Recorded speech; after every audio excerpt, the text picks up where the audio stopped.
السلام علیکم ورحمۃ اللہ وبرکاتہ۔ مبارکباد کے مستحق ہیں ہماری فوج کے سپہ سالار فیلڈ مارشل حافظ سید جنرل منیر صاحب، ان کو فیلڈ مارشل کا عہدہ عطا کیا گیا ہے۔ اس پر ہم ان کو مبارکباد پیش کرتے ہیں۔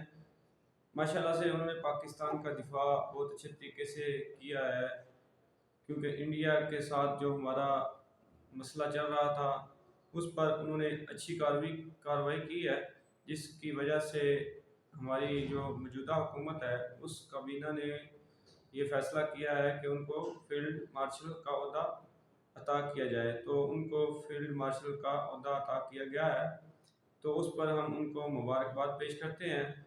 تو ہم ساتھ ہی یہ بھی ایک ان سے گزارش کرنا چاہتے ہیں، جس طرح انہوں نے پاکستان کا دفاع کیا، پاکستانی عوام کا دفاع کیا، تو یہ ہمارے لیے قابل فخر ہے۔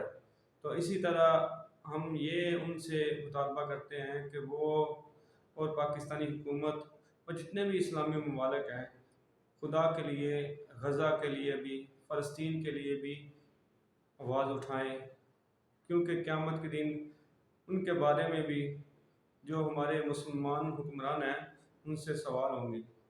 یاد رکھیں، یہ دنیا عارضی ہے، یہ جو نوکریاں ہیں، یہ جو عہدے ہیں، یہ سب جب تک ہیں تو ان کو اچھے طریقے سے استعمال کریں۔ آج اللہ پاک نے آپ کو عزت دی ہے، اللہ تعالیٰ آپ کو اور عزت دے، تو فلسطین کے لیے آواز اٹھائیں، کیونکہ وہاں پر کسی سے یہ ڈکی چھپی بات نہیں ہے کہ جتنا لہو بہہ چکا ہے فلسطین کا، اس سے آگے کیا دیکھنا چاہتے ہیں۔ تو میں یہی گزارش کروں گا حکومت پاکستان سے اور اپنے سپہ سالار سے کہ خدا کے لیے فلسطین کے لیے بھی آواز اٹھائیں، ان کے لیے بھی قدم بڑھائیں۔ آپ قدم بڑھائیں، انشاءاللہ تعالیٰ پاکستانی قوم پوری جو ہے وہ آپ کے ساتھ کھڑی ہوگی، اور اللہ تعالیٰ آپ کو اس میں کامیابی دے گا۔ اسلام کی خاطر جو بندہ کام کرتا ہے، اللہ کی رضا کے لیے کام کرتا ہے، تو اللہ تعالیٰ اس کی غیب سے مدد فرماتا ہے۔